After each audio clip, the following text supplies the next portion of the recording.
Welcome back to Real Airgun Adventures. So today, I'm going to have a quick first look over the Kral Puncher NP, which is quite a nice looking little rifle. Now the first thing to get straight with this is it doesn't come with a silencer out the box. This is quite an old silencer. It's a Webley silencer I've had for a few years. It's nice and short, which is why it's on there. So I've got this in a stumpy little bag, which is another advantage to this style of rifle. It's almost a bullpup really, but it's certainly still a rifle.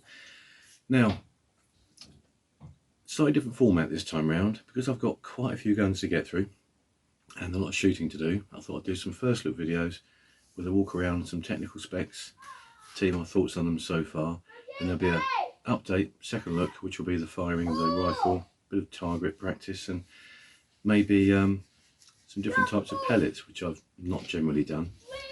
Now this particular model is a 2.2, and as you can see, it's quite pistol-like in its form, with an added buddy bottle on the back, which forms the stock. Nice short barrel. There's an air cylinder here, but more importantly, there's a huge reservoir back here. Now that holds 530 cc's of air. That's a good amount of air to have with you out in the field. That's going to give you an awful lot of shots. These are sold over the world, so this is the UK sub 12 foot-pound version. They also have a power adjuster, which is an unusual feature for the UK, because we tend to want them to be full power. But I guess if you're doing some blinking in the garden or a little bit of target practice and you don't want to have too much power or have pellets going too far, you could tone it down, and it could be quite useful. Now I've included my Vic's Optics scope on here, so it's a double review when I get to stage 2. So it comes with 2 magazines, just like this. There's one in there. These are really easy to load. They're the type where you actually turn the normally they're the type where you turn them around. It's not a one-handed job, obviously. I've loaded one up, it's in here, and I've been doing some shooting today. As they go, it's quite nice because it doesn't require you to do anything strange like drop the first pellet in back to front. So once you get it round to the open position, first pellet drops in the right way up. Be careful there because it can just drop straight through the hole, so you have to put your finger under it. And once you've done that, you just turn it around and load each pellet one at a time. This holds 12 shots in the 2.2, and I believe it's 14 in the .177. So 2 of those included in the price. You also get a really nice quality hard case as well, which I've at the moment repurposed for another rifle, but we'll look at that in the next video. The scope rail is one of those universal ones, so it's dove rail and Picatinny, so it takes either type of mount, which is really handy as well. So what I'll do is I'll just talk you through what we've got. Hardwood stock. I guess it's that Turkish walnut that a lot of these Turkish rifles use. Hatsan, Webley, and of course Kral are very closely related in that they make guns for each other. A lot of the features on this are probably going to cross over into Webleys, if not already at a later date. The stock itself, the wooden stock, forms a trigger guard as well. The safety on this is a straightforward push, safe or fire, and it's let into the timber, but it's nice and easy to reach. You can't actually reach it with your trigger finger, but you can reach it with your thumb. Because of the shape of the pistol grip, there's no thumbs up position, unfortunately, if that's the way you prefer to shoot. Doesn't worry me particularly. It's ambidextrous, it shoulders very nicely.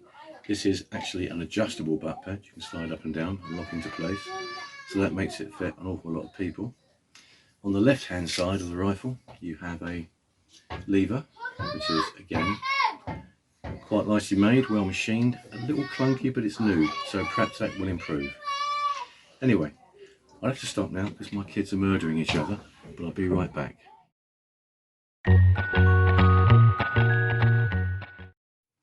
Okay, I'm back and they're all still alive.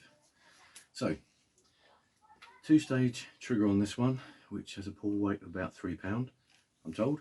The weight of this, to be honest, is not particularly light, but it's really well balanced. It's not the heaviest gun I've picked up. I've got one such as there which is almost twice the weight. This is about 2.95 kilos according to the paperwork, and that's probably about right. The scopes obviously increase the weight. The overall length is 82 centimetres. Yeah, 82 centimetres without silencer.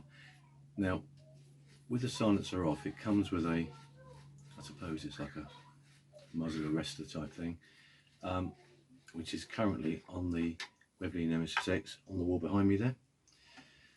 I've had this on with just a protector on the end to keep it really short. It's a bit loud, if I'm honest. And when I say a bit loud, I mean quite loud. So not something you could take out hunting unless you wanted to alert every rabbit for about a 300-mile radius. But with the silencer on, lovely and quiet.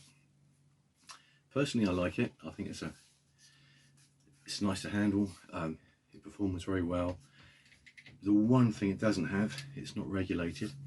But most PCPs in this price bracket aren't going to be regulated, and they aren't going to have the Turkish walnut stock. They're not going to have a cocking lever like that. They're not going to have a power adjustment. They're not going to have this huge bloody bottle.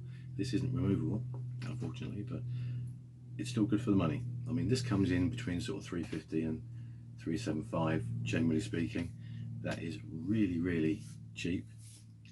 I should say inexpensive, but it's cheap. This is a well-built precision piece of equipment. It feels like something much more expensive. I would think in time, as everything starts to wear in and settle down, it will feel like a much more expensive piece of equipment too.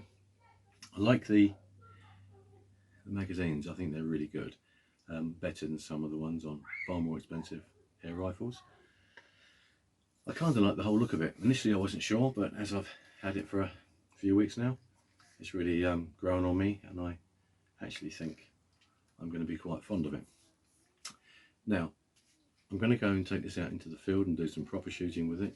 I'm going to do some more target work, try some different pellets. I want to really give this as good a test as I can. What I have checked out is whether or not it's hand pump friendly, and I guess you could say it is. Went down to 100 bar with it, took it back up to 200. It took, I don't know, 60, 70 pumps. I'm knocking on, so I did 30, had a break, 30, had a break, topped it back up. Fine, wasn't too bad at all. I mean, I'm not connected to a machine that's breathing for me as a result of trying to pump it up, so I think I've got to say it's hand pump friendly. That is quite a bit of air to push into there, so a diver's bottle would be a much easier option. But it's one of those things, if you're buying a budget rifle, you're not necessarily going to buy an air tank or a compressor. You'll probably be looking to pump it up with a stirrup pump, and you can do it. Just don't let it go below that 100 bar mark, otherwise you'll have a real job on your hands. Anyway, there's not a great deal more I can tell you about this at the moment until I do some more shooting with it. I suppose I should tell you about the power. It's about 11.5 foot-pounds. I've got a complete breakdown of quite a lot of shots, and the average on this is 566, that's feet per second. Spread says 8. True muzzle velocity 561.83, and as I say, we're averaging in foot-pounds around about 11.5. The lowest on there is 11.15. So that's pretty good, it's pretty reliable. AccuPows again, I'm using those because they're Webley, and this is effectively a Webley rifle, or certainly off the same stock. I quite like the AccuPows, but I've also got these BSA interceptors that I want to give a try as well. And I will put something more budget friendly through as well. Maybe some Spitfires. Got some cheap H&Ns which are always consistent, so I think I'll give those a go as well. Now it's gone eerily quiet here, which is never a good sign when the kids are around, so I may have to go and investigate. But before I do, just a quick word on this scope, this Victor Optics scope. I've used this now on 2 rifles and it is very impressive, and I have finally mastered a way to give you a scope's eye view. So I'll be doing that. This scope is testing to go on another gun actually. I'll put it on here, kill 2 birds with 1 stone.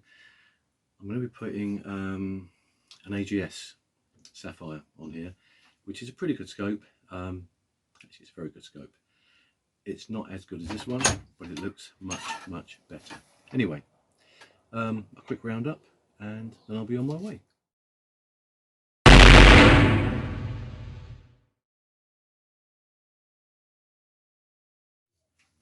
Okay, so a quick roundup.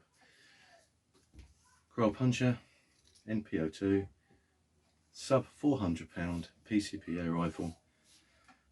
Great value for money.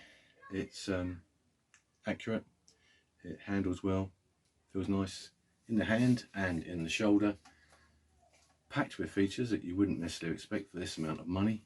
I would say that it's certainly giving things like the Gamma Fox a run for its money. Slightly more expensive, but you do get a bit more for that minor increase in price.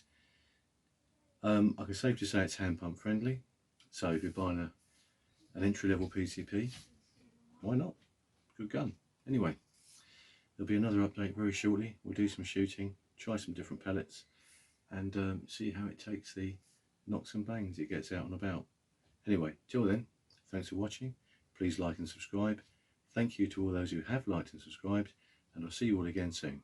Bye for now.